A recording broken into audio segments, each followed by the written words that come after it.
Well, good. Welcome to all of you here. Uh, I'm glad you came, and especially I'm glad you came because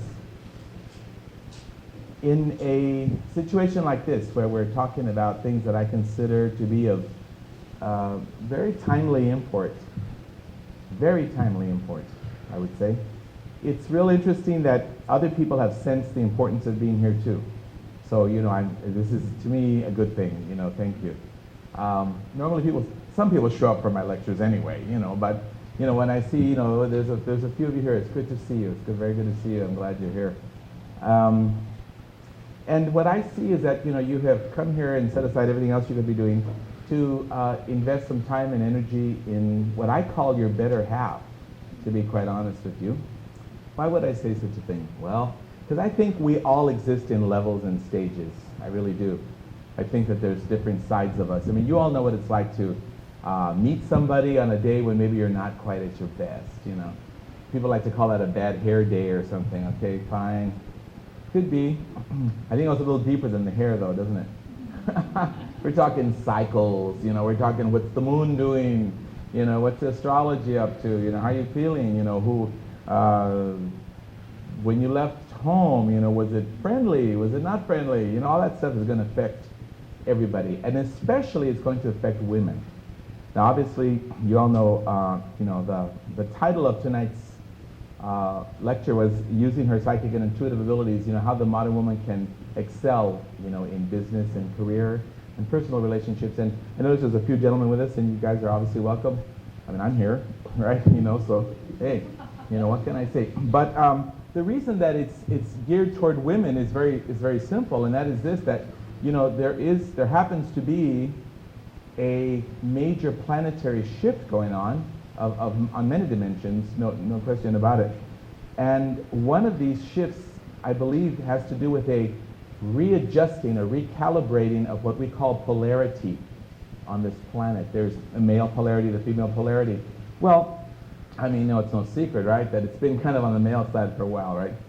I mean, I'm sure I wouldn't get too much objection to that, sitting around here. And there are reasons for that, which I intend to go into with you. I'm going to share some of these things historically tonight. So I hope that the lecture tonight is informative, is educational. It's always my goal. The real goal of any lecture, as far as I am concerned, is simply to share information that's come to me. It's as if so much information has come to me. It's like I feel like a cup, and I'm overflowing with it. So I got to do something with it, right? And when I can see that there's a reason why people might be interested, well, I'm going to go through the trouble and put it out there. Not to mention the fact that my bosses, my spiritual bosses, made a point of saying, spotlight this particular lecture. They told me to. You may find, I don't know if you care to, I have a list of things I'm doing this fall, a whole lot of lectures, classes, and so on. Well, but this was the one that they said, spotlight it. More than any, this is the one. Why would that be? Well, simply because each and every one of you is like a broadcasting station. Every one of you is. By the way, just so you know, I got a call today from from K108, the radio station. They want me to take a talk show there. And I was thinking about it, and I think I'm going to do it, And the only reason I think I'm going to do it is because when I was in the shower, where I receive a lot of my psychic information, somebody said, you know what, if you don't do it, someone else will. And I thought about who else would. Oh, wow, I'll do it.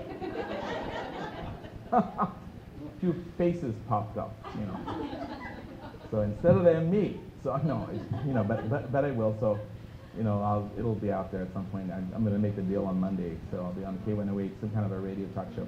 But anyway, that's fun. But every one of you, to me, is a broadcasting station. You really are. As you all know, I mean, the Earth plane, anything you see on this dimension, anything, trust me, you're seeing the tip of the iceberg. You really are. The most of it you are not seeing, as a matter of fact. That's the nature of life, as I understand it. Most of what we call reality is really not visible. It's not visible at all. And so we have to deal with that. So as I look at you, okay, here you are, a group of however many, I'm not even counting heads, who cares? But I mean, the point is, each and every one of you is very important and very precious, because anything and everything that I may share with you, I'm sure some of it's going to go with you out of this room, and you're going to radiate it to the extent that the truth of it has touched you. If I sit up here and just, tell jokes and blah, blah, blah, blah, blah, blah, blah, okay, you'll walk out, oh, that was nice, Not sure I really, should have been there. But I trust and hope that by the end of the evening, you'll have walked away with something we could say, that made a difference. And that's my goal tonight, is to share with you information that's relevant, that's timely, that will make a little bit of a difference, and hopefully will give you an edge. Because if you remember, the title of my lecture is Using Her Psychic and Intuitive Abilities, How the Modern Woman Can Excel. Okay, so we're not just talking about, know a few things that she doesn't know now, but excel. Because as a matter of fact, I really believe that knowledge is power. I mean, I do. I've seen it happen 1,000 times, so why should I doubt it now? I believe that things that I might be able to share with you tonight, and mind you, I'm drawing on 24 years of professional counseling experience. This is nothing new to me. I didn't just think, what I've got nothing to do on the Friday, so let me see. I think I'll give a lecture, see who shows. Wasn't quite like that. We've been at this for a little while, okay? Matter of fact, when you talk about a little while, let's go back some centuries, because that's really where we're at here. Now, some of you might be here simply because you're interested in the business side of things. That's fine. I do counseling, I do sessions, private sessions with people, I do counseling, and many people come simply for business reasons, no problem.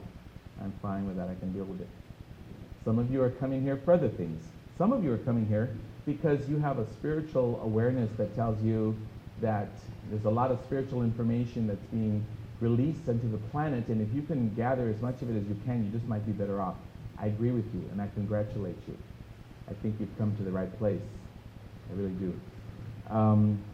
So what I want to say to you, and what I'm about to say, and some of what I'm about to say, in fact, a lot of it, I have to admit, I'm not sure I can prove it this very night, other than to say, here, this is what I found out to be true, from my experience.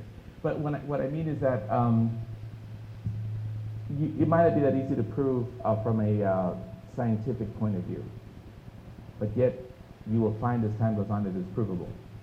Okay, for instance, there's a polarity shift going on the planet from male predominance to what might appear in about 15 years to look like female predominance, but it'll balance back to neutral. Something like that. Has to be that way. When you got an extreme, you got to balance it with another extreme, right? If you drank too much, you can't drink for a while, just to bring it up, to that point, because otherwise, it doesn't work. So I'm saying, there's this old, situation here. So when I'm talking about polarities, I mean this, that there was some time back when the polarity swang a little too far in the male direction. And what happened was that, you've all heard the term Atlantis. I bet it rings a few bells here and there. Some of you go, what? But I go, yeah, Atlantis, yeah, right. I don't know about Atlantis. Well, Atlantis supposedly was a continent, a civilization that existed on this planet a long time ago. You won't find mention of it in too many books. But as a matter of fact, it did happen, and it contributes quite a bit to who and what we are today. Well, there was such a place called Atlantis, but it might sound like a myth. And am I ringing? Is that what's going on? Am I ringing too loud? Is it? Am I ringing? Is it? What are we doing here? Is it too loud? Maybe I should step away from those. How's that? That's better, isn't it?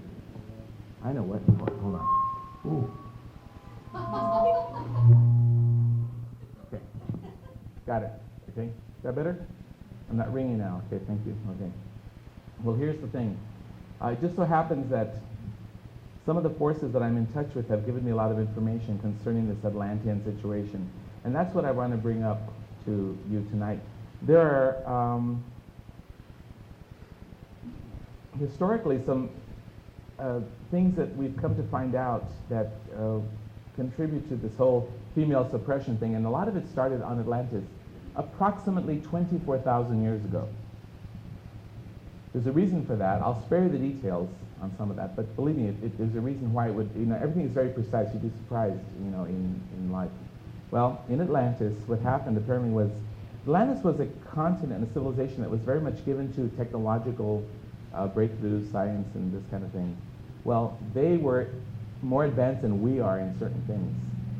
They had things that we do not have today. Example, when you know, today, even to this day, scientists agonize over and over again about how were the pyramids built in Egypt. They go into this ridiculously, you know, crazy theory about, you know, 20,000 slaves working for, you know, 80 years, you know, and da-da-da, rolling logs out of where? There's no quarries. Where do they get these big stones, right? It's incredible. And the pieces put together, no cement, no concrete, nothing, like to the thinness of a razor blade. And they're talking about, you know, this is how it was done. Well, it was not done that way, believe me. It was done through ways that modern science does not know about, which is precisely why your best engineers of today, and mind you, was it about 7 years ago, some heavy engineers from Japan and the United States and I think Germany and other places, they all got together and tried to see if they could duplicate it, and they couldn't. There's nothing they could do with all their best stuff. And of course they can't, because they're not in that league. They don't know about anti-gravity.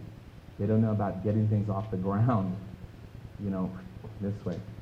And so they're going to, you know, be stuck with what they know. Well, it didn't work. So the point is that Egypt and the pyramids and all that came from a higher civilization, which was Atlantis. Atlantis was a magnificent civilization, in some strange ways reminiscent of Hawaii, believe it or not, for its beauty and its freedom, except that unfortunately there was a top-heavy situation existing where a lot of these people were very scientifically, you know, minded. And what happened was they hit upon a few discoveries, and one of them was the discovery of the sound ray. Sound that can change things, that can do things, that can shatter things. Now, I remember about, it was a long time ago, maybe 7 or 8 years ago, I saw a movie called Dune. It was a scientific science fiction movie, that kind of thing. It was called Dune. And in this movie, they showed this thing where this man had this ability to use his voice to create effects. I don't know if any of you saw that, but he created this little module he put in his throat, and he would go, and he would go, and he would shatter whatever he wanted. Well, that's true. Lasers of today come close to it, but they're still not at that point. Sound. Look in your Bible if you're, you know, related that way. What is the very first line of the Bible? In the beginning was the Word. Sound. Go to India, chanting. Hawaii, chanting. Incas, chanting. We all have it right here. Sound.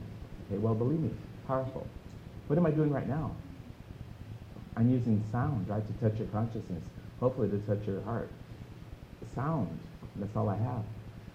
The Bee Gees, right, once did a song called Words, and it said, it's only words, but words are all I have to take your heart away. I've done that, haven't you? You've taken people's hearts away with sound, your words, haven't you? Every one of you here. Well, sound is the thing. Well, they found that by using sound they could do many things, but unfortunately, they also found that they could demolish the physical temple. They could kill people by directing sound waves. That was their discovery. Ooh, much excitement in the scientific community. In those days, mind you, it was equally populated by both men and women. Well, something happened. The women went, wait a minute. Hold on. You know, that mother's heart started beating. Whoa, wait a minute. What if this gets out of control? The men didn't want to hear it, unfortunately. The women said, just because you can do something, is that any reason why you should do it? Where does conscience come in? Where does, you know, ethics, morals, you know, this type of thing. And they begin to belabor the point. It's very interesting how it split up along gender, but it did. And what happened is the men just go, you know, you guys are in the way. Yeah, you're a scientist like me and all that, but you know what? You are raining on my parade because I really want to check this out. And in those days, they were very heavy into experimentation. There's a very strange movie. It came out, I think, in the late 60s, early 70s. It's called Atlantis, the Lost Continent. You can still get it at some strange places if you go there. And it shows how they experimented and were like crossing genes with humans and animals, and they did a lot of freaky things. Well, the point I'm bringing that up is because in those days, they were advanced enough to come up with these breakthroughs, but not particularly spiritually advanced enough to know when to quit. That's the deal. That's called your conscience. Well, at that point, the polarity was that the women representing conscience and the men represented scientific know-how and or what I have now come to call the mad scientist syndrome. What will happen if we just turn it up a little bit? You know? Boom, oh, it blew up a heart. Write that down. Got it? They weren't, whose heart was that? They didn't care too much about that. You understand that? I know you all do. Okay, so what I'm getting at is that happened. It's part of this history of this planet. The women were saying, the men were saying, let's try it. Well, what happened, unfortunately, is that the men, a lot of the male energy, decided, you know what, ladies, you guys are getting in our way, and we got to do something about this. They begin to discredit them. They begin to do a lot of things, and it turned into the very beginnings of, as far as I understand, one of the first wholesale, across-the-board suppression of feminine energy on the planet. It's continued to the present hour. And, you know, now mind you, here I am, I'm a man, right? I'm here telling you all this, you know. Am I proud of it? No. But by the grace of God, I've been shown a way to help a little bit. You know, why am I here? Why am I here giving this lecture? You know, that's the thing. And there's a lot of men on the planet right now, I think, who are aware of this kind of thing, and they know better. You know, a lot of us were brought up in a way where, you know, we did not agree with what our fathers were telling us and our grandfathers. We didn't agree with that. I didn't. I heard a lot of stuff I didn't agree with. You know, my early years, teenage years, you know, like any man, you know, I'd get a job doing whatever I could. I wasn't able to, you know, do my psychic work completely then. And, you know, it's inevitable. You're going to end up in places with those older guys, and you hear what they're saying, and they're telling you, you know, they're giving you the man lore. Well, a lot of it just didn't sound too good. So I'll spare you the details. But anyway, what I'm getting at is that there's an element of that happened way back when. Well, guess what? That was in Atlantis. Atlantis was a civilization very much given to scientific technology. There are what they call astrological ages. They are 2,000 years in duration. They affect this planet. We are right now on the cusp, shifting from 2,000 years of Pisces to 2,000 years of Aquarius, which you're just getting into. We're leaving the Piscean situation behind. Well, if you go back 12 signs, you know, and really kick it back 2,000 years, guess what? This was the last time it was the age of Aquarius, 24,000 years ago, on Atlantis. You understand? We're back to the place we were when this occurred. What's going to happen? Are we going to do it again? I don't think so. By the grace of God, we know better. So we're at that point. So this is why you will now find a flood of spiritual, psychic, metaphysical information flooding the earth from this point onward. We're not going to go away. You know, it ain't going to happen. So, and I know most of you don't want us to go away. I don't want to go away. No, so I'm not going to go away. But the point is, that's why we're doing this, and that's why the spotlight was on this lecture, and that's why we're shifting polarity to the feminine away from the masculine. Because when you've got nothing but an imbalanced polarity, the masculine polarity, without the feminine to balance it, what have you got? War. What's war? I mean, it's the ultimate male thing. Right? It's the ultimate thing. It's ultimate aggression, killing, pillage. I mean, come on, you know. What a nightmare. What a nightmare. I can't handle it. So we come to this place where we're bringing it back. And so one way to do it is that the great powers that be who govern this whole system have decreed that it's not going back to the feminine way. And that's what's happening. And that does not exclude men, thank God, or I'd be dead, wouldn't I? I wouldn't be here right now. Sheila would be doing this lecture. Okay, ladies, we finally got rid of them, okay? Or what would it be, you know? Kind of a version of the planet of the apes or the planet of the men, you know? We'd be in little cages, good for breeding. Some of you think that already, I know. I can't blame you. We are good for that, but we have a few other things we can do too. And the point is that it's time to shift it. But it's also time for men to realize that, hey, you know, what is a man anyway? And what is a man really? Isn't he a being who, distinct from woman, yet has his own identity and yet can still love and can still sense and can still help and can still be incredibly useful? I think so. Unfortunately, a lot of our brothers just have been miseducated. That's all there is to it, you know. So anyway, we're back to that. Now, there has always been a situation, and mind you, this has come up in my readings. Any of you who know me know that I do counseling, I do psychic counseling. I happen to work with certain guides that I work with. I am a trance medium. And I work with certain guides that put me in touch with the Akashic records, which are those records of everything that's gone on on this planet. Well, it's not uncommon when I'm sitting there doing a reading for someone that suddenly there's a reason to go into the Akashic records, which means I need to go in and see what happened here with this certain particular person. And it's real common to find in the course of my reading room that some client I might be dealing with, a lady, let's say, will suddenly, I'll realize that she was once the power behind the throne. In other words, and I've seen this time after time after time, where the man was seated there as the king, if you will, with his throne right next to the queen, and they had this little system, you know, where their hands were overlapping. And when people came up for judgment or whatever needed to be decided, he'd listen and then he'd just sit there and wait to see what she had to say. And she had a little symbol. And he's guilty. Man, he's innocent. Off with his head, or here, bring him up here. He needs a reward. Oh, yeah, it's happened a lot. You understand? So what I'm trying to say is that, there has always been that. Because why? Because the wise man knew that the lady might just have an intuitive, insight that he might not have at the moment. Especially if he had ambassadors and counselors and all these people pressuring him in any given direction. And if he was conscientious and wanted to go with his heart, that's what he would do. So you understand, this has happened over and over and over again. I have a funny feeling there's a few of you ladies in here who have done the same thing with your husbands and your boyfriends and your lovers. Could be wrong, but I'm not. So let's just move right along, shall we? Okay? Okay. So that has happened, there have been those things.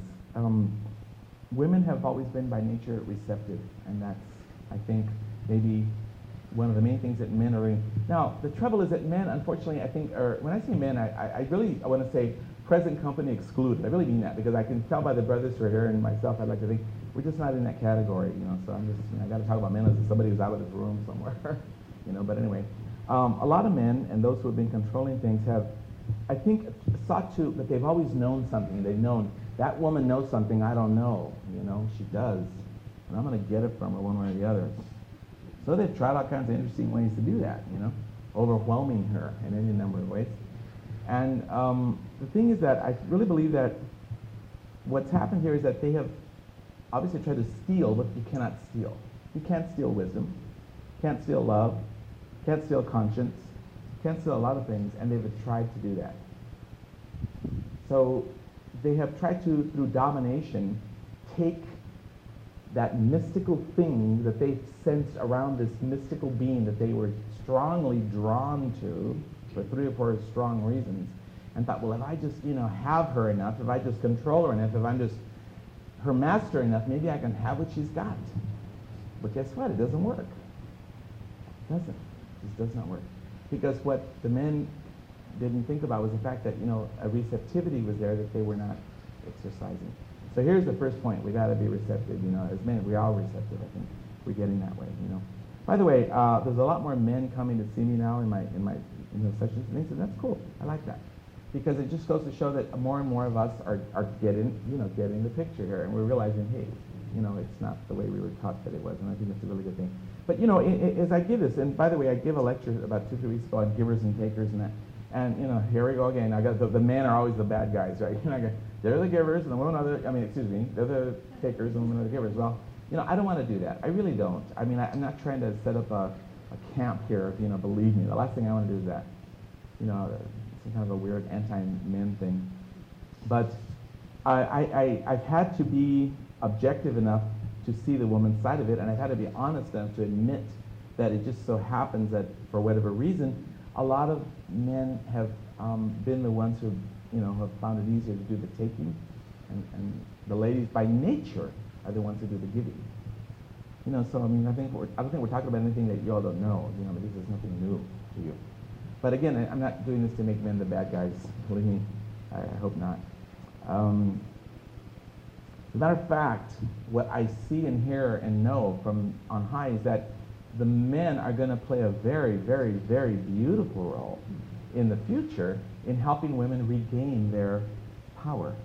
And any man who's tuned in at this point is already doing that. Any man who knows anything about his true nature is already doing something to empower women. So put that in your pipe and smoke it. And a man who isn't, you need to look at twice. I'm not joking. Think about that.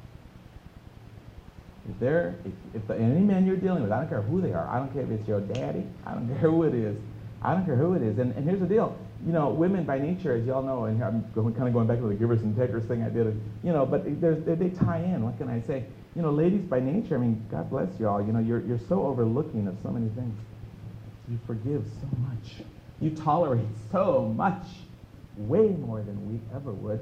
And I'm not saying it's a fault, but gosh, there's a balance we got to strike here somewhere, somehow, please. Because you know what? Women need to be a little more masculine too, don't they? I mean, we're getting that balance somewhere, you know. You know that. I mean, come on. So the point is that, you know, it's not about, again, you know, male, female thing. It's not a versus men thing. But I am saying that I think that it's really important that, you know, whatever men are in your life, you check it out. I mean, how are they treating you? If they're not doing something to help you be better somehow, if they're not doing something to help you, if they're not doing something to make you feel better about yourself as a woman, if they're not doing something to make you know that they're noticing you a little bit beyond your physical body, you need to take another look. You really do. We've heard all the excuses. You know, we really have. Guess why women make excuses? I even have that little answer. Not because I thought it up, because I ain't that smart. God told me. No, truly, the guides and people on the higher realms have shared this with me. Because women, by nature, you know, are all more or less fitted or suited to be mothers. And you know, when you're a mother, well, hey, your child is going to phase, right? They phase. You know, one week they're doing this, the next week they're not. How quick they outgrow things. How quick they're in college. The point is that, you know, women have to have that. It's built in. They have to keep overlooking to some degree because they can't hold that against their kid, you know, because, hey, next week they're going to be different, right? They're not doing that anymore. They're not bedwetting. No, you can't make them feel bad about that. You see, I mean, you ladies know this. Of course, it's second nature to you. So the point is that, you know, women have this phasing awareness that, okay, it's okay. Trouble is, that's good for kids, not so true of adults. There's a certain age, I think they call it 21. After that, hey, you know, that's to say you can't change. You can change. But I don't know that you need to be so overlooking anymore. So you understand, there's elements here that, you know, we really have to talk about. Well, what we need to talk about is this, that women now, okay, are being given the big spotlight, believe it or not. That's what I'm hearing from, you know, the sources that I most trust and love coming on from higher dimensions. Women are going to be given more and more and more and more power, regardless of what anybody thinks on this dimension. I know that to be a fact, which is why I'm here talking about it, right? Okay, because it's going to be through their intuitive sensing that they're going to do this. Truly, it really is. They're going to be, you ladies in particular, and by the way, again, this does not exclude men. It doesn't, you know, thank God. All it means is men just have to get with the program and realize that, you know, we just have to use what are normally considered feminine virtues and incorporate them into our masculinity. That's all. We don't have to, you know, we can't be women. We're not women. We can't be women. But we can be men who have the sensitivity that can, you know, be like a woman's sensitivity, right? You know? We can. And we really can. And we can be forgiving, and we can be patient, and we can be sensitive, and we can be loving, and we can be thoughtful. We can be all those things. And that's all it is as far as, you know, men are concerned. Okay. Well, how can women excel? How? By using what's most natural to them, their gifts of receptivity, which means they're watching what's going on, you know, in the situation, whatever. Now, let's talk about psychic abilities, because that was the whole, you know, purpose of the lecture. What are psychic abilities anyway? Well, they are those parts of us that don't rely on the five physical senses, like, my physical eyes, my physical hearing, that kind of a thing, okay? If any one of you want to, right now, you can think about a person that you know and that you love, and I'll bet you anything, you can get a pretty good sense of what's going on with them right about now. You can say, oh, well, that's just because I know them so well. They're in the living room watching TV. Okay, maybe. Pick somebody else. You might find you can do the same. It's just that thing. It's just that ability, thank God. We are not lumps of clay. We're not physical bodies. We're points of light. We're consciousness that happen to use physical bodies the same way we use our automobiles to get here. So those are our vehicles. So the point is that we can use those senses, if you will, to zoom in on what is going on with people. A lot of you here are clairaudient. That might be a new word for about 2 of you, but I have a feeling most of you know exactly what I mean. What is clairaudient? Well, audio means hearing, right? Clair is a French word, means to clear. So to be clairaudient means to hear in spirit. A lot of you here are clairaudient. I feel like saying all of you are clairaudient, everybody here. And so clairaudience is one of the first things that I want to bring up. In business, in your professional lives, how does clairaudience help you? Well, it helps you if you're aware of it, point one. Point two, it helps you if you know that you can receive the thoughts of those you can't see. In other words, clairaudience is that ability to hear quotes, heavy quotes on here, the thoughts of other people. Clairaudience. What is clairaudience? It's the ability to receive what somebody in another dimension is trying to convey to you. And they're mentally shouting at you. Don't trust him. Or go for it. This is the best opportunity you've had in your life. Either way. See? You'll get that as a subtle feeling, but you won't get it at all if you're listening not, which means if you're not listening. Or if you're listening to your boss who doesn't want to lose you, so don't listen to that, and he's trying to discourage you from doing something that might be very good for you. So in other words, what is clairaudience? It's that ability to trust yourself that whatever you're getting it for a reason. That's the thing. It's ability to hear things that are not tangible. You're not using your physical ears. I run into this over and over again because I teach classes in psychic development, which, by the way, you all know that psychic abilities can be cultivated. I was not born hearing and seeing and knowing and all these things that I do now. No, I was not. It's something that I worked on and I worked on and I worked on, and I'm still working on it for years. So it's like musical ability, How well can you play guitar? Depends how many years you've been at it, okay? How much effort you put into it, but it also depends a lot on your dedication, on your interest, and so on. So clairaudience is something that I want to say to you, all of you are using all the time. Clairaudience is different than intuition, which knows things. It's also different than what we call gut feeling response. Your child can be standing there telling you a lie because they don't want to get in trouble about something. Do you need clairaudience to know the difference? No. No, you don't.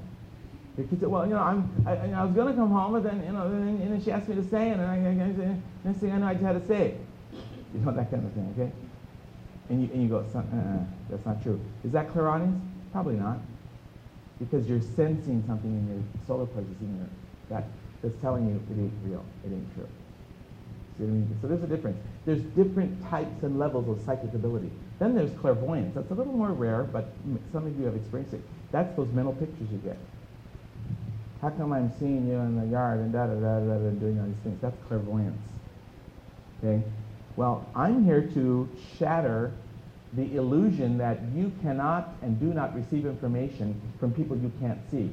I'm here to say that every single one of you here, every one of you, God bless you, every one of you here has gotten information not once, not twice, not 5 times, countless times from people you cannot see. Your grandma, your tutu, your mother, your father, your dead husband, your guides, your teachers, your guardian angels, they are around you and they're talking to you a lot, all the time, all the time, all the time. And they're in this room right now, and I can see you all, but I can see a huge crowd of people around you. And that's what I'm talking about. Really. And you might say, well, how come I don't know that? How come I don't see them? How come I don't feel them? How come I don't... You know why? Because no one tipped you off. That's all. They're very subtle. I'll say that. True. They're subtle, but they're there.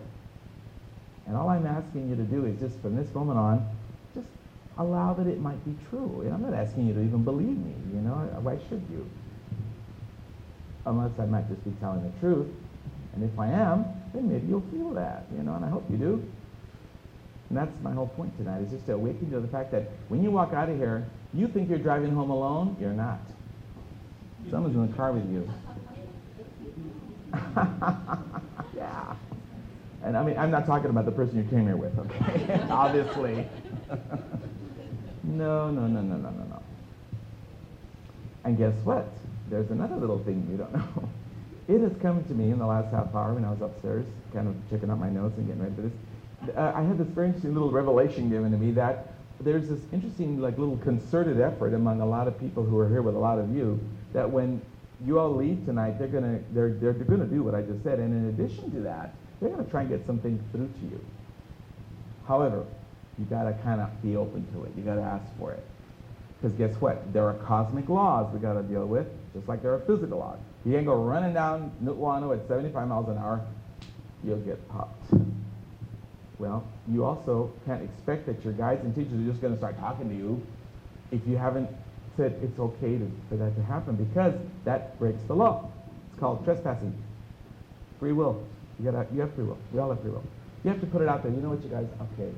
Hey, maybe this guy's not crazy. Maybe what he's saying is true. And if he is true, then I think maybe I want to hear from you. Why not?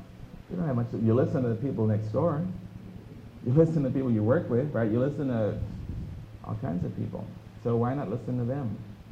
They have better things to say, believe me. So all I'm suggesting is that you do that, you know? Just be open, that's all. You don't have to sign anywhere. You don't have to join anything. You don't have to promise anything. But just be open-minded, that's all. And I know you all are, for the most part, you wouldn't even be here. That's why I feel cool telling you this, because I have a feeling I'm not saying anything to violate you, you know? I'm very aware of, certain religious beliefs about things like this that say it's, not a good idea, or worse yet, it's evil, or yet go further, you go into the devil and this kind of thing. I'm very aware of all that. I've been dealing with that for 30 years. It's nothing new to me. But guess what? I've never seen the devil. I've never seen demons, except a few in physical bodies I've seen walking around. Matter of fact, the only time I ever think about the devil is when some little heavy Christian person brings it up to me.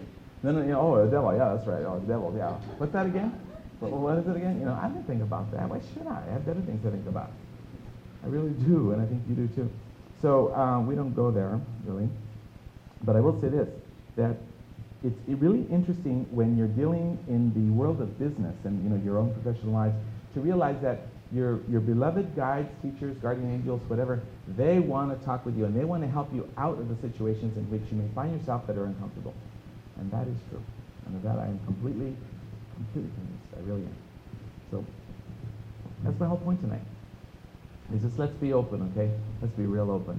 Because I have a funny feeling that if you are, you're going to start hearing, seeing, and feeling things that you might have thought were beyond you. They're not beyond you. I feel communication is an aspect of the law of love, and I think that we all have a right to it. And any of us who have excluded ourselves from there have only done so because we didn't know any better, or maybe someone told us we shouldn't. And that's not true. What if you have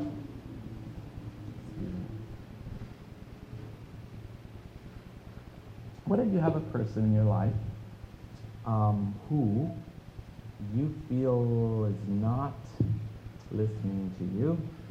Maybe they're not listening to anybody, and they're not in a happy way. Well, they have the free will to do that. They do. Sorry. They do. Can't make them listen. Can't make them do anything. You shouldn't. Shouldn't even try. You're violating. Don't do it. In personal relationships, first rule, free will. People do what they want to do. If you try and get someone to do stuff, not a good idea. You can offer. You can suggest anything. True. No problem. But don't try and manipulate. Don't try and threaten. Don't try and Do those things because it doesn't work. It'll bounce back on you. I promise you. Don't do it. Be wiser than that. Respect the law of free will, please. I don't care who they are. And what you would be best doing is you can call to their, trust that they have got guides and teachers and coaches in the spirit world. Call to those people and say, would you please talk to him? Can you please tell this guy? You can do that. That's okay. That is legal. That is legal. That's not black magic. Don't worry, you're not doing anything weird. You can do that. And that's the legal way to do it, really. See? Because they chose those counselors. They didn't choose you to tell them what to do. They might have chosen you for something else, but not for that. See? So that's one way to go about it. Work through their guides. Work through their teachers. How about if you're sitting in a business meeting, okay? How do I know? Some of you might be, very high up in certain corporations, I don't know, CEOs, whatever. And you're going to go into a meeting and you kind of have a bad feeling about it because you feel where they're going to want to take this meeting and it's a not good place and you're kind of feeling bad about it. What can you do? Here are your options. There's a few of them. I would call in advance to the guides, the teachers, the spiritual counselors, and everybody else connected with each individual that's going to be there to please be in that room. Do you realize they have to be invited? They're not going to just crash the party. They can't. They'd like to, but they can't. Invite them. Imagine you have the power to do that. Somebody there has to do it or they won't be there. I guarantee you. They'll watch. They won't be there. Invite them. Call them. Come on down. Get here. Please, you are welcome. Please come here and let's talk. Let's talk to these people. Please influence their thoughts. You can even suggest how you want them to influence. That's okay. That's still legal. See, I'm like an attorney. I'm going to tell you how far you can go. You can do that. You can say, you know what I'd really like? Boom, boom, boom, boom, boom, boom, boom. I want them to block that thing. You can do that. But you're not controlling anybody's mind in doing that. You are simply exercising your free will. That is legal. That's absolutely righteous. It's okay. Then you leave it to them. You see, that you can do that. It's very important. I would do it. I would definitely do it. It's very important. I would also say that in business situations, what's really important sometimes, especially in situations where they seem kind of hopeless or they're not going the way you want them to go, call for what they call divine intervention. What's that? It's the hand of God. Please, somebody from a higher level, would you please come down here and fix this mess? Because all we got is a bunch of human egos down here just making a big mess of it. And you know what? Stay below already. This place is not happening. People can do it. They make a big mess. They make a mess. Why? Because as humans, we're learning through trial and error. It's not to be shamed. No shame. But you can expect mistakes. You can expect miscalculations. You can expect big mistakes when you're dealing with humans alone. So guess what? We need some help down here, don't we? We need to call. What's prayer all about? Ask and you shall receive. Knock and the door will be open. Seek and you shall find. Indicating free will must be used to reach out and go, please help me. Please help me. You can do that. But if you don't know that you can do it, and in some of your auras, and I'm looking at little funny, interesting little yellow colored things going on here, some of you are I'm afraid, a little bit underestimating what I'm saying to you right now. I'm not going to point you out, don't worry, I'm going to embarrass you. But some of you are underestimating what I'm saying. You think you're already doing what I'm saying, and you're not. Or I wouldn't be here telling you. You're not. Not the way I'm suggesting it, you're not. Really. I'm just being blunt, because I know how dense I am. So, takes one to know one. All I'm saying is that, hey, what can I say? Oh yeah, I've heard all that. Thank you very much. Very nice. Thank you. I'll just go home and thank you. Good luck. No, I'm talking about really sitting there going, would you please help me? When was the last time you did that? So you go, I did it this afternoon. Good. God bless you. Good on you. Good. No, I know some of you use this law a lot, and God bless you, but there's a few that don't. And those are the ones that are acting like, I'm just talking about yesterday's newspaper. I'm not.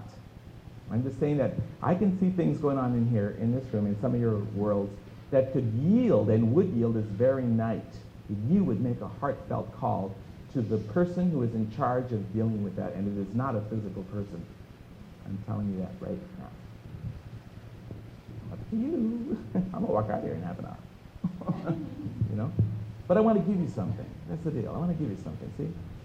I can't just, I just want to think, I'm just I just thought I'd give a lecture. No, I didn't. I didn't even think about this lecture. They told me to do it. And well, let's see, what am I going to say? And what I did was I just went back on all the things that I had learned and gathered for so many years, counseling, and this is what I come up with. There's a few more things too we're going to do. But okay, those are just a few of the things. But what I'm saying is, please forgive me for being blunt, and I hope I'm not offending anyone or stepping on your toes, but I feel like I need to make a point. And what I'm getting is that a couple of people were underestimating what I was saying. They were really thinking that it was just something that they we already heard about all this, And yet, though, the very ones that I can see aren't doing it because I can see a dark cloud hanging over some of their heads that's about to come down on them, which wouldn't be there if they would be doing it. So you don't fool me. I can see that. Okay, so let's move on, shall we? Okay, here's another thing. A lot of us here have gotten turned off by religion. I don't blame you. I am too. Don't find me in church. Well, I don't put down churches, believe me. But what I'm saying is religion. Meaning this kind of organized way of thinking, which, it's a set of rules and regulations, and if you, don't do certain things, you're going to go to hell and this kind of thing. Okay, that's what I'm talking about, organized religion. Okay, I hope I'm not, offending anybody. But really, what I mean is that I think that it's far more important to think in terms of the fact that whatever was the beginning of your religious role or path there, I would refer you. Religions have grown, with all the frills and this and that. Notice this, most religions, not all, but most, started with a founder. A founder, whoever that was. Check it out, founder. Not all, but most. There are a few exceptions. Hinduism's a good exception. The Hawaiian religion's another good exception. A few others. They did not have a Go to the root. Who founded your religion? Go there. What was that person saying? What were they really about? You may find that that's not what you hear when you go to wherever you go to commemorate it. The church, the temple, the whatever. You may find that's not what's going on now. It's a social club anymore, for the most part, for many people. So I would say let's go back to the roots of that, And it brings us back to prayer, and it also brings us back to the ability to communicate very directly with the deities that are connected with our base religions. In other words, I know that I'm touching on some strange places here. Can I see Or's going off right now? Who's your God? Who is your God or your gods? You're lucky enough to have more than one. Think about it. Think about it. I'm not trying to, get you to change your religion because I don't have one for you to change to. Sorry. I'm not giving you a substitute, but what I am saying is that it's important, I think, for us to get back, and especially women, and especially women who've had babies. I'm sure you thought about that when you're having a baby. Where's God? I mean, there must be something extremely intense about that experience. We're talking getting back to things where, it isn't about talking, it isn't about any of those things. It's about, the incredible, intense experience of being alive and whatever's happening with that. You see? That's where I would refer you. And I'm saying that I think that it's important to go back to those places, the depth, the real depth, the real root of things. Not words, not books, not just a lot of talk, but living a life where you're day by day kind of, very much in the presence of those that you consider to be your strongest spiritual beneficiaries. The Hawaiians did it all the time. All the time. They were constantly talking to their gods. All the time. It wasn't something they did once a week. They did it the moment they woke up. And from then on. So have other religions. So I did. I'm just pointing these things out, not because you haven't heard them, but maybe because we all need the reminders, that kind of thing. There is a psychic ability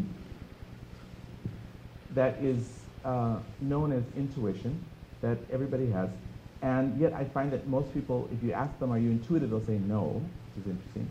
So I ask you, are you breathing? No. Oh. Well, I see, okay. But actually, we all are quite intuitive, really are quite intuitive. And that's the place I would refer you at this moment, and here's why. Because I was told, before I walked down the stairs to come here, that, again, by your friends collectively, Po'e Amakua, we call it, group, everybody else gets together, that in the next 24 hours, maybe 48 hours, you would all be communicated to by different people, who you're dealing with up there. And they would be trying to get across the information about things that are going on in your individual world. I asked for this. I really did. When I give a lecture, I don't want to just give a lecture, believe me. I mean, I want to give something you're never going to forget the rest of your life, if I can help it. So that's what I asked for. I said, please, can we do something here that is going to be a little different than any other boring lecture they ever sat through? I hope not, please. I don't want to be boring. So that's what they told me, and I believe them, because I believe them in many things. So I'm just alerting you. Please know that in the next 24 to 48 hours, it might be a good time to ask questions. They'll be listening. They'll be desirous of trying to talk to you and communicate with you in ways that they haven't, or maybe in ways that you haven't thought that they could. That's the point here, okay? So that is one of the things, just hot off the press. I just got it on the hotline that, they're going to be doing, for each and every one of us. And they're going to work through your intuition, not just your clairaudience. They're going to work your intuition. So what? Some area that you are cloudy about in the next 24 to 48 hours is suddenly going to come very clear to you in your heart. That's what I was told. I believe it. I'm telling you. It's tipping you off. Okay? Wouldn't it help to think what that might be? Yeah, you know what it is. I mean, what's that thing you're kind of not clear about? What is it? You all know. Whatever it might be. Think about it. And be watching. They're doing this to help us. I mean, that's the point otherwise. So this is the very thing that we're dealing with here. There are the so-called inner forms of perception of psychic information. I've mentioned clairaudience. I lightly touched on clairvoyance, the ability of catching mental images. It's a little more rare, but it happens. Intuition's the most common, I think. I really do. But then there's the other things that apparently occur outside. All ethnic people have always been very, very aware of what they call omens, the signs. They watch. They watch what's going on in the weather and animal life and whatever's going on around here. If I was sitting here trying to, get you to sign over your life savings to me and suddenly the window shattered, you should get up and run out of the room. You got to watch for those things, right? Because everything's holistic, everything's connected, right? So everything's going to reflect, does. So we watch for omens, we watch for those things. I have been so grateful to some of my dear friends who are very involved and very knowledgeable with the Hawaiian culture. And they have educated me on the fact that the Hawaiians were, oh my, this is so common, Oh wow. It was just a day-to-day thing that they would notice this kind of thing. Common thing. They had all kinds of tools of divination. A tool of divination is a system that you can use to get some kind of an answer when you're just not clear. Everybody's not clear sometimes, don't worry about it. We all need it. Some of you, what do? You roll dice. Some of you lay cards out. Some of you know how to do tarot cards. Some of you go for a reading. Some of you do other things. Whatever. Do something to get that added clarity, that thing. A very dear friend of mine, her name is Kahi. She is a lady who has really dealt with a lot, in her own life. She is what we would call here in Hawaii hapa, which means her father was Hawaiian, her mother was from New England. Ring any bells? And thank God she hung to the Hawaiian side of things. And so she really pulled that, real strong. And she now, she teaches Hawaiian in the university, and she's a sweet, sweet lady. I just love her with all my heart. And she's done many things, and one thing she did, which was no small task, she came up with a kind of an abbreviated, illustrated dictionary of English and Hawaiian. Now, you all know that there is the dictionary, which is the standard one, which was done by another most wonderful lady by the name of Mary Kavena Pukui, who I have the greatest respect for, and a very sweet and dear inner tie with. But Kahi was inspired to do this other one, and she did, and it's out there. You can find it, okay? Well, among other things she did was she did these things. I happen to have some. They're called kapakui cards. Kapakui has to do with quilting. It has to do with the Hawaiian art of quilting. But in addition to that, it has to do with divination. And so, for instance, like it's like you pick, you kind of shuffle and whatever, and you ask a question, you pick a card and see what it tells you, and it'll give you information, And the thing is to understand that whatever it gives you, there's a real interesting reason it's telling you that. It's not a coincidence, you know, I mean, it just isn't. So guess what? I was up there and I shuffled and I picked one. And here's what I got. It says Wauke. It says, if the Wauke card has come to you today, you're being asked to use all your talents. All of them. You have within you the ability to produce a top quality piece of art or demonstrate great skill at your chosen endeavor. Kind of rings a bell. Don't hide what you can do. The world is waiting to see or hear what you have to offer from the very best of your God-given gifts. I think that's very relevant. If you want inspiration, you might try going to a museum or even check out an ancient art of kapa making. Look at the vivid colors and delicate decorative patterns. If you are Hawaiian, let this legacy of fine art created by Hawaiian women inspire pride in your heritage. Look again and ponder how this ancient art evolved and influenced the origins of this unique blend of American sewing and Hawaiian design called kapakui'i, the Hawaiian quilt. So though it has to do with quilting, it also has to do with using all of your talents or abilities. That's what we're talking about tonight, isn't it? I think it is, you see? That kind of a thing. So again, it was part of the culture, I think, to do that kind of a thing. I found this out. I mentioned before, and I'll just briefly run it by you again, that dear lady who did the original Hawaiian English Dictionary, Mary Kavanapakui, quite a scholar, and to whom we are greatly indebted, also happened to have a grandson who I am grateful to call one of my best friends. And he has told me that, you know, because he learned a lot right at her knee, you know. And he said that she told him a long time ago that every Hawaiian family, or a lot of them anyway, had what they called a haka. Now, haka is the Hawaiian word for a medium or a psychic. This is not uncommon. That when there was problems, when things weren't going right, when the energy was not flowing, when the feng shui was jam up, they would call for the haka. They would say, hey, you know what? What's up? That was their way of solving it, and they would. And whoever, could be anybody in the family, didn't matter. Uncle, auntie, could be a little kid, you never knew. Somebody would you know, do the proper preparation, whatever it would take, fast a day, drink ala, whatever, and get in the state and go, okay, here we go, boom. Oh, here they come, I'm cool here. And they're telling us that so-and-so did this, and so-and-so took what they did, and so-and-so broke a kapu. So here's what you got to do. And they fill it up, they take care of it, and then everything will be okay again. You can fix these things, you know, really, life can be fixed. So I was very happy to hear that, of course, because it, you know, made me feel a little bit better, you know, and because that's obviously what I am, right? Okay. So the bottom line is that this is a very common thing, and it's very common now. And it's going to be more common when you walk out of here, isn't it? Isn't it? I just know it will. So this is the whole point that we're talking about. You know, there's ways of getting information that isn't always coming from inside of you. Some of you say, I don't hear anything, I don't see anything, I feel like I'm, you know, it's just my own thoughts, it's just my own thoughts. I've heard that a million times. I understand, I really do, you know, I really do, I understand that. And you're right, you know, so sometimes you have to resort to something outside of yourself. That's okay, it's okay, it's okay, no problem. But there'll come a day when you won't, and it'll all just come to you inwardly pretty much, you know. Another way that's an outside thing is astrology. Some of you might be familiar with it. Some of you are not familiar with it. Well, what is it? It's just a science of how the planetary influences affect humanity. That's all it is. Versus astronomy, which is the science of the planets themselves, which has no connection to human behavior.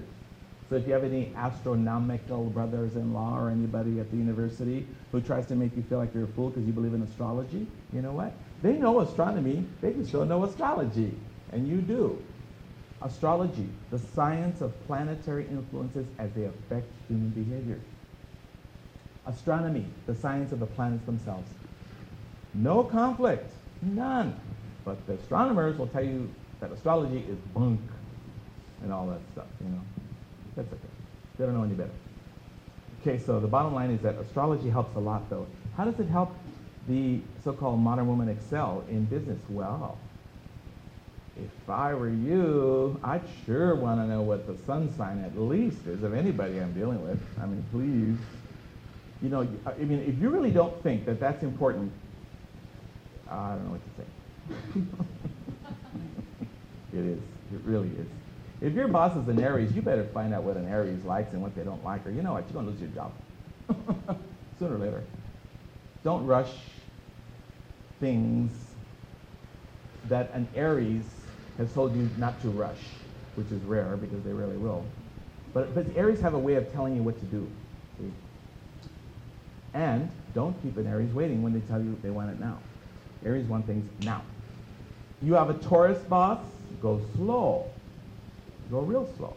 Take it easy. Let them tell you how to go. If you have a Gemini boss, they're going to give you 5 things to do. You better have a notepad. If you have a Cancer boss, they might be crying one day when you walk in. Crybabies. I mean, sorry, but y'all are, you know it.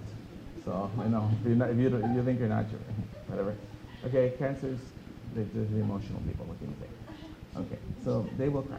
But you don't look down on them for that, because they'll be the same one that'll go, oh, they'll walk a mile, they'll walk further for you, because they feel so deeply. So I'm not putting that down. Leo, whatever you do, don't embarrass them, and don't ignore them. Okay? Etc., etc. I'm not going to go around the clock. That's information for another lecture. But the idea is that, I mean, if you think that astrology is something, it's just somebody's hobby or some stupid little thing to know, I ask you to look again. I really, really do. You need to find out the person's birthday and find out what sign they are. Because believe me, it makes all the difference in the world how you deal with people. It really does. I can't tell you how much that has been important to me, to know people's sign and deal with them accordingly. Oh, it has helped me so much in cultivating friendships and, just everything, really. Because people react differently, you know. I've predicted, and I do again now, that in the future, in school and in education, the teachers need to know the signs of the kids. You know, you don't want to ask a Pisces child to get in front of the room and give a big old report if you're going to avoid it. They don't want to do that. Ask your Leo kid to do it. I mean, come on, they're dying to jump up. Ask your Aries kid, ask your Sagittarius kid, you know, even a Libra might handle it, you know, but don't get the Pisces up there, please. You know, come on, and don't get the Scorpio up there. Because if they're not in the mood, you're going to find a tack in your chair. They're going to sting you. Okay? I made it.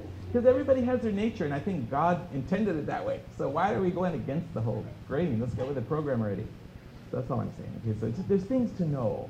So how does the modern woman excel? By knowing all these things, by finding them out, by reading, by seeking out enlightened people who can tell her something. That's what. Go to India, where they've been studying consciousness forever, and all these things are just common knowledge. They know this. This is nothing new to them. They know astrology. They know everything. They go, you know, if you're, the predominant religion of India is Hinduism. Most of you might know that. And any good Hindu will usually make pilgrimages. I mean, what is a pilgrimage? You go from your home, you leave. You go to the place where there is something spiritually happening that is greater than in your home. Whether that's a temple, whether that's a holy man or a holy woman, you go there. You go to the feet of the one that can enlighten you and inspire you. And you receive from that being what will quicken your spiritual path and cut down your lifetimes on earth. And that's called darshan. It's this sweet, wonderful radiation that comes off of an enlightened soul. And all you need to do is be in their presence. You all know how good it feels to be in the presence of somebody. I mean, I'm sure all of you had somebody in your life. You know, maybe some older person, a tutu, a kapuna, anybody. Somebody who was really knowledgeable, how sweet it feels to be with them. Because you're gaining so much, and it's not words. It really isn't, you know, really. It's so important. So again, all these things, they're not taught in school. I didn't learn any of this in school. None of it. Did you? None of it. I went to college, believe it or not.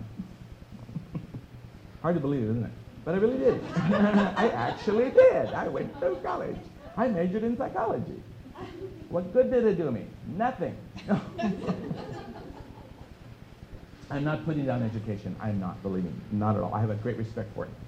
But I think that it isn't the only way, and I certainly think in some people it's not the way at all. Because what it seems to teach doesn't seem to help them be better souls, better hearts, better people. So anyway, we're kind of winding down here, but before we do, I wanted to get to this. There is a way that we can help ourselves to see more clearly into our own depths. And it comes through a meditative technique. And it's one of those things that we can do together. And I just thought it would be a good idea if we could do that. It's a meditation. So I'd like to invite you all to share with me in this. Some of you, I've actually walked you through this because I do it with some of my friends. But it won't take long. Don't worry. Just don't go to sleep, please, whatever you do. But it's something I think that is useful to everybody. And I like it because it gives you like kind of what they call a hands-on. You know, you can do something instead of just sitting there listening to me. You can do something along with it. So if you would, and if you don't choose to, that's okay too. Don't worry. I'm not gonna, hey you, close your eyes. That's it. I'm not gonna embarrass you. I would never do that. I don't like to embarrass people. I hope I haven't embarrassed anybody. But I don't like to because I don't like to be embarrassed myself. So what I'd like you to do is if you would just kind of start moving in your consciousness, in your mind, into a place where you're just at one with yourself. And I understand we're in a room with a lot of people, but if you can, and if you would, and I know you can, just move into your inner space. For most of you, it would be easier if you close your eyes, but again, if you don't want to cooperate, that's fine. Don't worry, I'm not going to make a scene. But if those of you who want to, please close your eyes and go within. And it's just a matter of just kind of getting with yourself, because even though there are other brothers and sisters in the room, they're doing the same thing. So this is not the time for interacting with others, but to interact with ourselves. This is a good thing.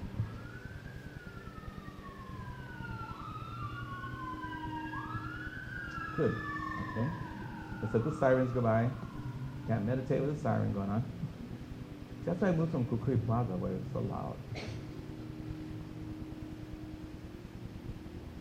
Okay. And if you would, think about truth. The truth that you tell to yourself. Now there's a different truth that we tell sometimes to other people. This is the truth we tell to ourselves. So if you would, go there. Go get truthful, get real truthful if you would.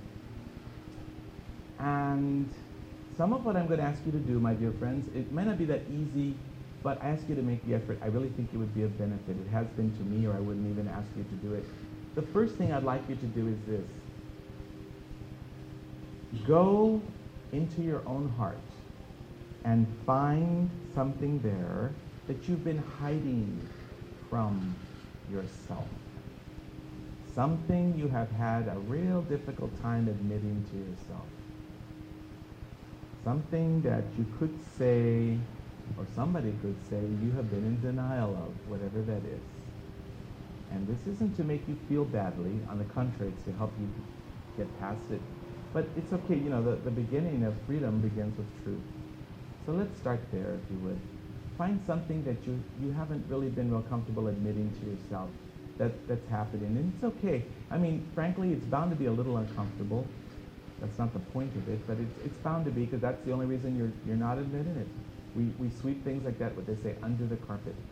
This is a time to look under the carpet, so you can get rid of it, so you can rid yourself of it. So if you would, find something like that, if you would, something that you have been trying to ignore, trying to not admit to yourself, but you know what, it's there. It just is there. Every time you wake up in the morning, it's right there.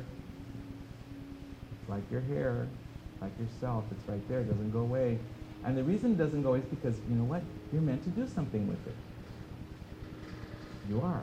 You just didn't know that, and maybe you felt you couldn't, or you were incapable of it. But you were underestimating the power of your soul. And that is the thing I'd like you to please look into. So if it's okay, I know this is very personal, but hey, we got to be real. Please look for that thing you have been denying about yourself, whatever it may be. Nobody knows but you and God, that nobody's reading your mind. Just whatever. And try to look at it, and the goal, of course, is what? To try to come to some new understanding of it, that's all. There is a new understanding because you have grown since the last time you looked at it.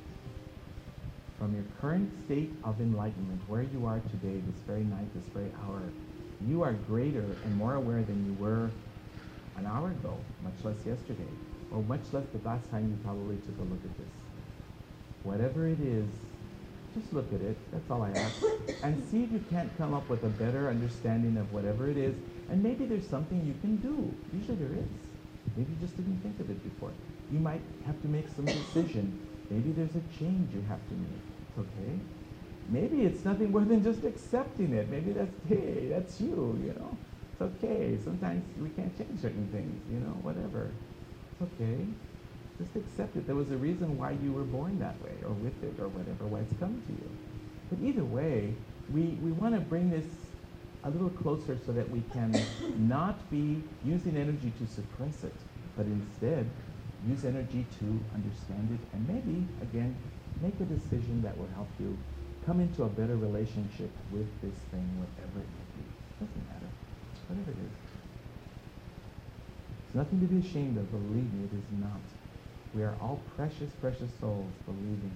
And everything in our life is there for a precious reason. I believe that with all my heart. So whatever it is, see if you can't come up with some new, anything, a new way of looking at it. Maybe just acceptance of it. Maybe there's a decision it's time you make, and you just hadn't thought about it. Maybe it's time for you to make that big step, whatever. Only you will know. Your guides are with you, and I have a feeling they're talking to you. So I'm going to be quiet for just a moment or two, let you all process that, and we're going to go into something else. But please stay in the meditative state if you would, and I'll resume in a moment.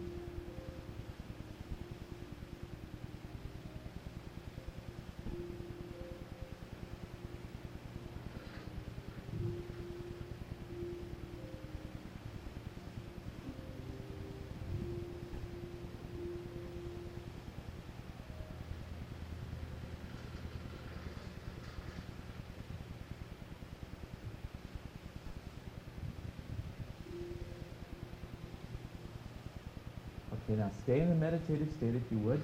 We're going to go to another area that is often a great source of trouble to people, and it is this. It's called guilt. What is the thing you feel guilty about? What is that thing you have felt badly about? For a long time, probably.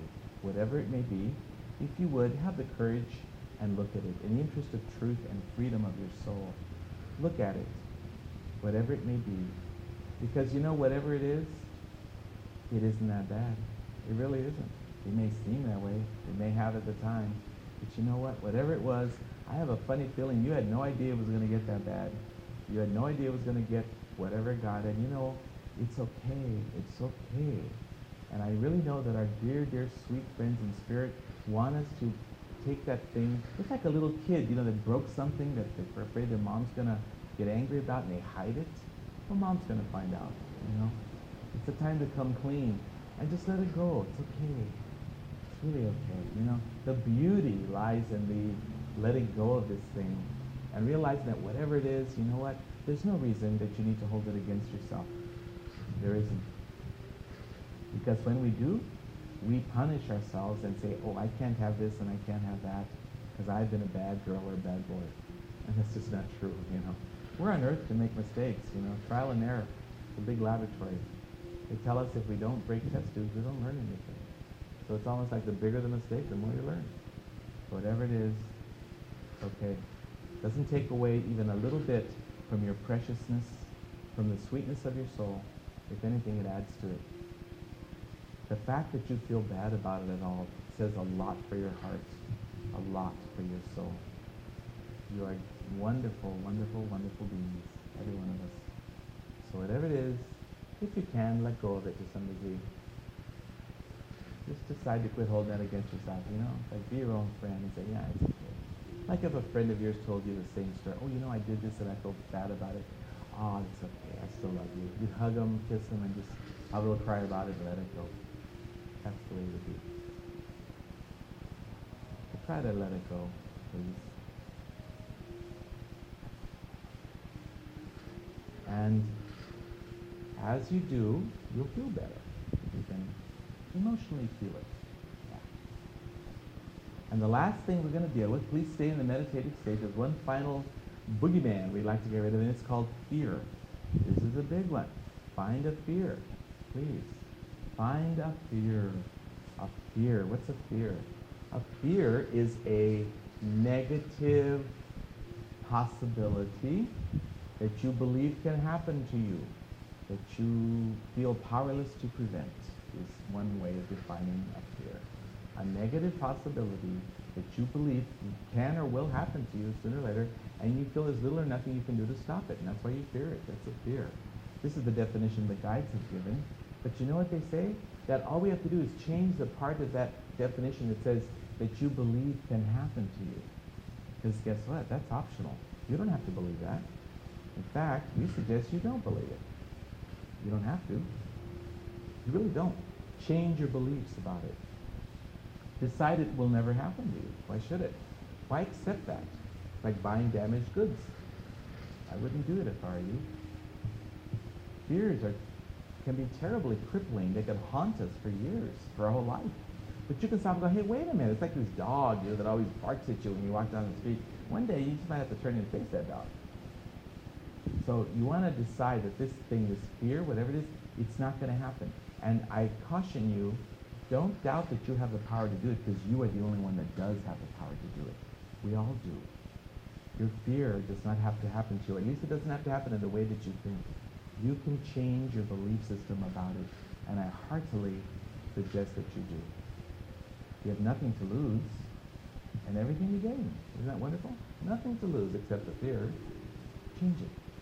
You don't have to accept that. Why should you? It doesn't serve you. It doesn't serve you at all.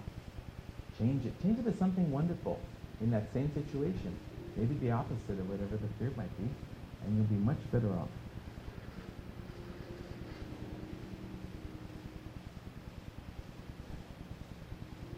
Get rid of that fear, because it doesn't have to happen. If it hasn't happened yet, it doesn't have to. I promise you. It doesn't have to. You can change that. Just slam the door on it.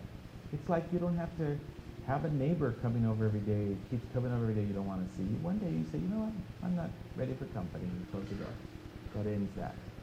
You have the power. We all do. We are so powerful, and we are but reminded of it, okay? And the last thing, stay in the meditative state if you would. This is the last thing that we're going to ask you to do, and it's this. Now that you've gotten rid of a few little weeds in the subconscious mind garden, do this, please. Think about something that you believe is just too good to be true. Ooh, what could that be? Something you would just love, love, love with all your heart. But guess what? You're not going to let yourself have it because it's too good to be true. You don't deserve it, or something. That's nonsense. I ask that you let yourself have it. Oh, come on. Open up. Let it be. Let it be. Allow it. Allow it. Allow it unto yourself, because if you do, then God also says yes. And let it be, my dear, dear friends. Just let it be. Allow yourself to have something you would have thought you just never would, because you thought you just didn't deserve it, or just too unlikely. Who says? God is like a big yes in the universe, and we're the only ones that say no, really. Look around. Everything's allowed, isn't it? Even things that aren't too nice, they're still there. God says yes to everything. Everything can happen. It's just not what we want. So allow yourself to have something really, really unique, something you love, something you would just love to have. And you know what? See it in your living room within a week or a year, if that's more realistic. That's okay. See it in your living room. Let it come into your world physically. Allow it. Please do. Because if you do, you're contributing to possibility thinking for the whole planetary body. We're all connected. We don't want to block things. We want to let them flow. So let it flow, my dear, dear friends. Let it flow.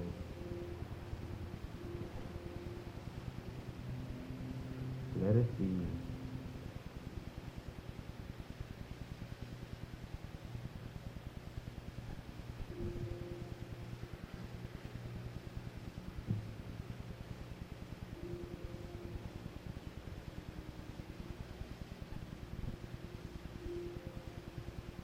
And as you begin to think about your physical life from this point on, the guides, believe it or not, have pointed this out, that, on this earth plane, like the game of Monopoly, it's built in that everybody needs money. That might sound a little shocking, a little jarring to some of you. I hope not. But you know what? You do. It's called being responsible for yourself, so someone else doesn't have to take care of you. So you know what? I'd like to suggest as an end capstone, think of yourself as a money magnet. Yes, a money magnet. Draw money to yourself, lots of it. You need way more than just to pay your rent and your bills. You really do. You know why? You need a lot of money, a lot. Way more than that. Way more than that. We don't want to go small-minded here. Think big, please. Why? Because as much as you can draw to yourself, that's how much good you can do. That's absolutely true. Think of all the good you could do if you suddenly had a huge amount of money. I know, I can tell by looking at you all, your auras are so sweet. I can tell that every one of you, there's not one exception, not one in this whole room. Every one of you here, if you had suddenly a lot of money, the first thing you do is go and do something wonderful for somebody else. I know you would. I can see it. Every one of you. You would. You'd do something. You'd buy somebody a house. You'd do whatever you'd clear their medical bill. You'd do something. I know you would, because I can tell by looking at you. You are all givers, and you're all generous and wonderful people. And so, if you suddenly have a lot of money, you're going to do good with it. Well, you know what? Why don't you just give it to yourself so you can do just that? Be useful. Have a lot of money. Draw it unto yourself. Just a decision, really. Starts that way anyway. Open your consciousness, my dear friends, and see yourselves standing under the Niagara Falls of money. Niagara Falls. You know anything about that? It's a huge volume of water. But what if it's all money? Just think. Just let it come. Why not? You see some people go, oh, I don't know if I could do that. Oh, yes, you could. In fact, you need to so you can help a lot of people. A lot of people. It's a wonderful, wonderful thing. The guides have suggested this. This is not my idea. I can't claim it, but they have. So if you can accept that, you'll find that within 5 years, if you are consistent, you will have drawn this good into your life and can do a lot of good with it. I have no doubt whatsoever that that's all you're going to do. Oh, I was about to end the meditation, but I have one last thing. It's a request from Spirit directly, and I'm going to give it right now, and it's this. And it's very, very useful, of course. I would like every one of you, before you come out of meditation, if you would, pick a situation in your life. In fact, I would suggest the one that is causing you the most trouble. Whatever it would be. Something that is the most, the most worry, that gives you the most stress, whatever. Pick something, whatever. And if you can see what the solution would be, visualize that happening. If you don't know what it would be, then just simply feel that the divine hand will come down and provide it. Heal your problem, whatever it is. We all have one, at least one. Pick the worst one, the biggest one.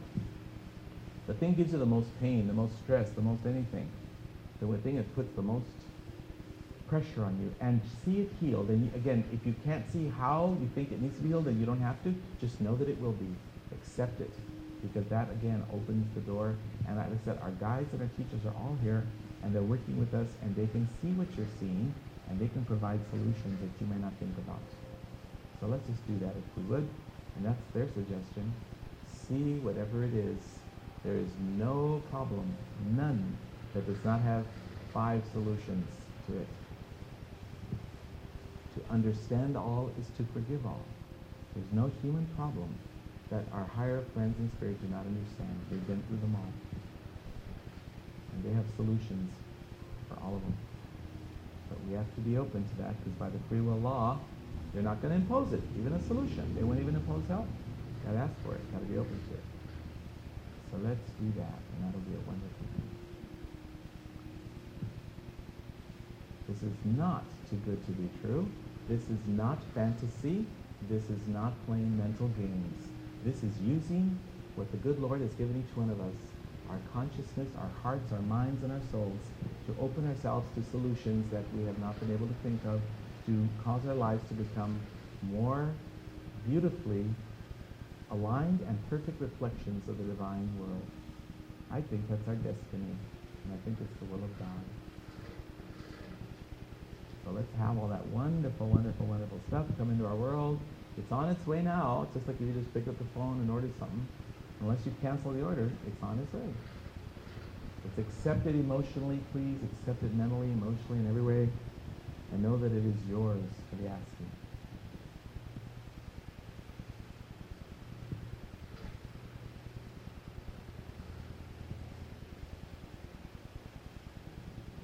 And then when you're ready, just gently accept that and bring yourself back to the point of noticing the fact that you're sitting in a physical chair, that you're in a physical room with other physical people, and that we've just shared a nice creative experience.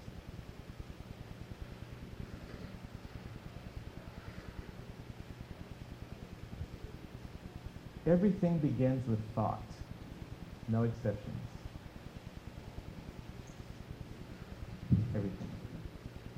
The room that we're in right now, this was a thought in somebody's mind, an architect's mind.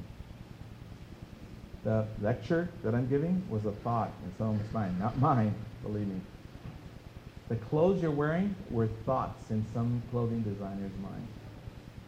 The car you're driving was a thought in somebody's mind. The food you ate last was a thought in your mind. What you're going to do tomorrow all started as a thought. What's going to happen with the rest of your life? Thought. Thought, thought, thought. That's all it is. It all starts with thoughts. You see what I'm saying? There's no exceptions. Everything. No exceptions. Everything starts with thought. Everything. Conception, and then it goes from there, right? We underestimate that, I think. It's the building blocks of creation, and we forget it sometimes. So it's important to sometimes kind of a little reminder, that in something like what we just did, that's what we did. We went back down to the basics. We used the building blocks of creation, which are thought, right? Pictures, images, and openness and acceptance, and that's what we just did, and changed a few things. Yes, believe it or not, we all were just functioning. We were functioning or operating not on the physical dimension, because you just were sitting here with your eyes closed. You weren't doing anything. We weren't even operating totally on the emotional, though somewhat. We were operating on a higher level, which was one of creative thought called the causal level. It's called causal. It's the higher mental plane, and it's where things are caused. Described. It's important, What we think, we cause, really. It goes by so quickly, we don't realize, yeah, I caused that, but you did, True. So we all just caused things. You're all causal beings. Yeah, true. It just really happens. So we're kind of winding down now. I feel like, I've just offered a bit of a smorgasbord. I just put things out, and I hope you like it, all the different types of things you can work with.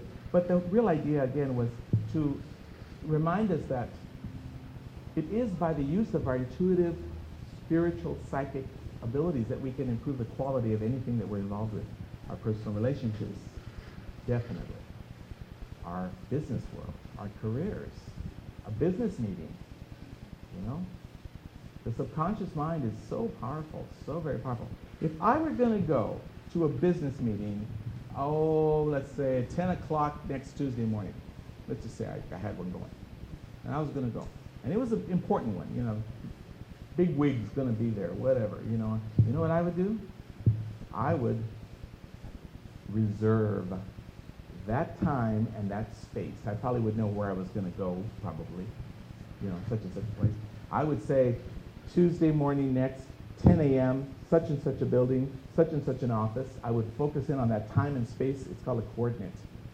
I would go there and I would say, this block of time and space will only produce the most wonderful results.